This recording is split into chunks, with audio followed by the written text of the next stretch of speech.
ٹیپو سلطان کو شیر کیوں کہا جاتا ہے؟ شیر کیوں کہا جاتا ہے؟ آپ کہیں گے اس ڈائلاگ کی وجہ سے کہ شیر کی ایک دن کی زندگی گیدڑ کی 100 سالہ زندگی سے بیٹر ہے، اس شعر کی وجہ سے ان کو شیر نہیں کہا جاتا، بلکہ بیک وقت بھارت کے اندر تنہا ایسا مسلم امپیرر گزرا کہ جو اپنے ایک وقت میں 3 باطل طاقت سے مقابلہ کر رہا ہو۔ ایک طرف حیدرآباد نظام دکن سے جو مسلمان تھا اس سے بھی ان کی لڑائی، دوسرے طرف محمد نواب علی محمد خان سے ان کی لڑائی، اور تیسری طرف انگریزوں سے لڑائی سامنے میں، اور پیچھے سمندر، بھاگنے کا کوئی راستہ نہیں۔ یعنی 4 باطل طاقتوں کے بیچ میں تنہا ایک سری رنگا پٹنم میسور کے قلعے سے ڈیلی دہاڑ کی آواز نکلتی تھی، ان 4 باطل طاقتوں سے تنہا مقابلہ کرتے تھے۔ اسی لیے ان کو کہا گیا کہ فتح علی خان سلطان ٹیپو شیر تھے، چونکہ 4 باطل طاقتوں سے مقابلہ کرتے تھے۔ اچھا، انگریز ٹیپو سلطان کے پیچھے کیوں پڑا ہوا تھا؟ ٹیپو سلطان کے پیچھے کیوں پڑا تھا میں بتاتا ہوں۔ اس سے پہلے آپ یہ جانیے، یہ ٹیپو سلطان 10 سال کی عمر میں یہ قید کر دیے گئے تھے۔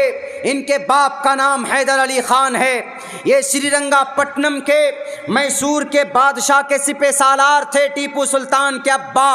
جب ان کو کسی جرم میں دفن اندر کر دیا گیا تو اس کے ساتھ ساتھ ٹیپو سلطان کو بھی ایک قید خانے میں بند کر دیا۔ ان کے ساتھ ان کا بھائی شمشیر خان، 2 بھائی کریم خان، شمشیر خان اور ٹیپو سلطان، یہ دونوں بھائی اس پنجرے میں چلے گئے۔ لیکن ٹیپو سلطان عقل مند تھا، اس نے ایک پتھر لے کر، ایک لوہے کو لے کر لوہے کے راڈ کو کاٹنا شروع کیا۔ 5 دن کی مسلسل محنت کے بعد وہ پنجرہ کاٹ کر اپنے بھائیوں کو کندھے پر ڈال کر اس قید خانے سے نکلا۔ میرے نوجوانوں، یہ دماغ ہے آپ میں وہ دماغ نہیں ہے۔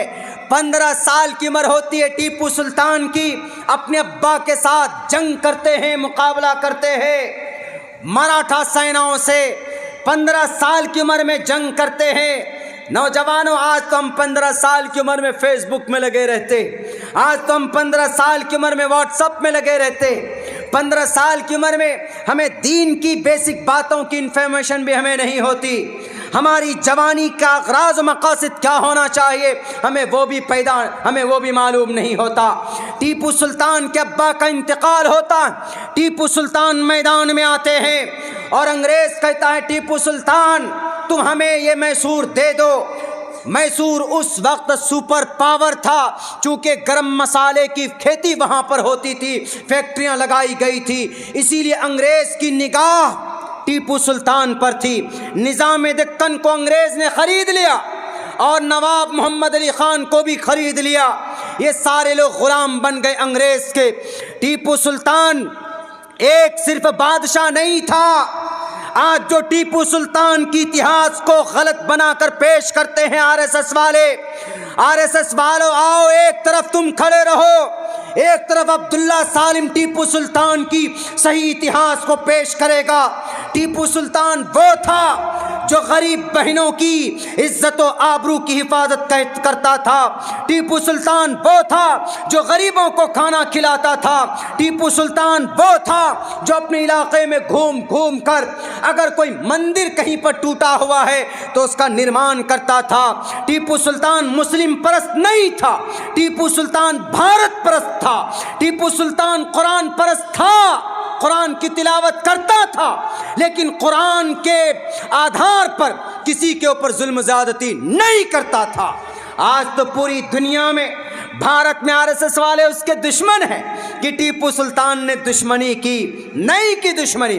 جب انگریز نے کہا کہ ٹیپو سلطان ہم تمہیں آفر کرتے ہیں تم ہمارے ساتھ مل جاؤ، نہیں تو تمہاری اینٹ سے اینٹ بجا دی جائے گی، ٹیپو سلطان نے کہا کہ انگریز مشرک کی اولاد، اپنے رب کے نافرمان، میں تم سے ڈرنے والا نہیں ہوں، تم کو جو کرنا ہے کرو۔ میرے بھائیوں، انگریز نے چڑھائی کی اور انگریز نے خرید لیا کس کو؟ میر صادق کو، جو ٹیپو سلطان کا کون تھا؟ وزیر اعظم تھا، ٹیپو سلطان کا سپہ سالار تھا۔ میر قمر الدین کو، اس کو خرید لیا، میر معین الدین کو، اس کو خرید لیا۔ یہ لوگ ہاتھ ملائے انگریز سے جا کر۔ میرے نوجوان ساتھیوں، میرے مسلمانوں، 4 مئی کا دن ہے، فجر کی نماز پڑھتے ہیں، قرآن کریم کی تلاوت کرتے ہیں۔ ٹیپو سلطان 1 گھنٹہ قرآن کریم کی تلاوت کرتے۔ ان کی زندگی کا معمول تھا تہجد کی نماز پڑھتے اور فجر کی اذان کا انتظار کرتے تھے۔ ایک بادشاہ ہے، تہجد پڑھتے، قرآن کریم کی تلاوت کرتے، قرآن کریم کی تلاوت کے بعد گھوڑے پر بیٹھتے ہیں، گھوڑے پر بیٹھ کر گھڑ سواری کرتے۔ آج تو گھڑ سواری نہیں، گھڑ سواری کا زمانہ نہیں، آج کس کا زمانہ ہے؟ کھپاچی کا زمانہ ہے۔ آج کس کا زمانہ ہے؟ پلسر کا زمانہ ہے۔ آج کس کا زمانہ؟ اس لائن میں ہم نے دیکھا آتے ہوئے کم سے کم صاحب ٹوٹل اپاچی ہے اور 200 سی سی کی ساری اپاچی، اتنی موٹی موٹی اپاچی۔ منع نہیں ہے، اپاچی چلائیں آپ، کھپاچی چلائیں آپ، پلسر چلائیں آپ، 4 ویلر چلائیں آپ۔ پہلے زمانے میں گھڑ سواری ہوتی تھی، بہترین سوار کون، یعنی بہترین ڈرائیور کون۔ تو آج آپ اگر اپاچی چلاتے ہیں تو بہترین ڈرائیو کیجئے، نیت بدل دیجئے کہ میں بہترین ڈرائیور بنوں گا، اس سے میں اسلام کی، شریعت کی، دین کی، قرآن کی حفاظت کے لیے کام کروں گا۔ اگر کوئی غریب بیمار ہو تو اس کو بچاؤں گا، کہیں ایکسیڈنٹ ہو جائے تو اس کی خدمت کروں گا۔ اگر آپ اس نیت سے اپاچی بڑھیاں چلانا سیکھتے ہیں تو آپ کا بہترین ڈرائیو کرنا باعث ثواب۔ انما الاعمال بالنیات، منع نہیں ہے کہ نہیں جناب آپ 200 سی سی کی بائک کیوں چلاتے، آپ پلسر کیوں چلاتے، منع نہیں ہے۔ اللہ نے آپ کو دولت دی ہے تو آپ 300 1400 1500 سی سی کا انفیلڈ چلاؤ، آپ 4 ویلر چلاؤ، آپ اوڈی کار چلائیے، آپ BMW چلائیے، نیت لیکن بدل دیجئے، تھوڑی سی نیت بدلی تو آپ کا وہی کام آپ کی دنیا کے فائدے کے لیے ہے لیکن آپ کے لیے باعث ثواب بھی بن جائے گا۔ Deeds will be judged by the intention. نیت بدلی، ثواب ملنے لگ جائیں گے۔ ٹیپو سلطان گھوڑے پر سوار ہوتے ہیں، انگریز سے مقابلے کے لیے میدان میں نکلتے۔ ان کے جاننے والوں نے، یہ میر معین الدین، میر صادق، میر قمر الدین نے ٹیپو سلطان حویلی سے باہر نکلے، اندر سے دروازہ لاک کر دیا جاتا ہے۔ انگریز مقابلہ کرتے ہیں اور انگریز جب دیکھتے ہیں ٹیپو سلطان کے ماتر 70,000 فوج تھے ساتھ میں اور 1 لاکھ فوج لے کر پہنچا تھا وہ انگریز۔ جب ٹیپو سلطان کے فوج شہید ہو رہے تھے ان کے اپنوں کی غداری کی وجہ سے، میرے نوجوانوں، میرے مسلم بھائیوں، کیا تاریخ ہے آپ کی، ہماری ان کرپٹ لوگوں کو بتانے کی ضرورت ہے۔ ہم نے سینچ کر اپنا ایک ایک قطرہ نچوڑ کر اس دیش کو سینچا ہے۔ اتنی آسانی سے ہندو راشٹر نہیں بننے دیں گے۔ RSS والوں کان کھول کر سن لو، اگر فسطائی طاقت سے 2 ہاتھ کرنا پڑے تو آج ہم کریں گے۔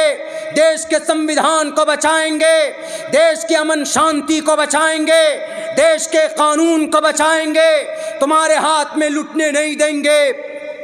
ٹیپو سلطان مقابلہ کرتے ہیں انگریز سے۔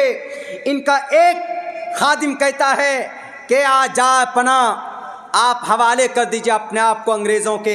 اس وقت ٹیپو سلطان کہتا ہے کہ اے میرے خادم سنو، شیر کی 1 دن کی زندگی گیدڑ کی 100 سالہ زندگی سے بہتر ہوتی۔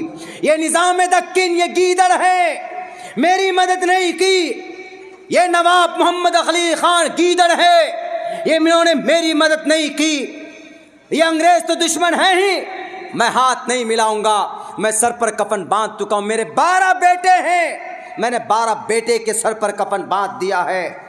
میں شیر کی زندگی مروں گا، میں کسی بت پرست کے سامنے اپنے سر کو نہیں جھکاؤں گا۔ اسلام کو بدنام کرنے والوں، دیکھو تاریخ پڑھو،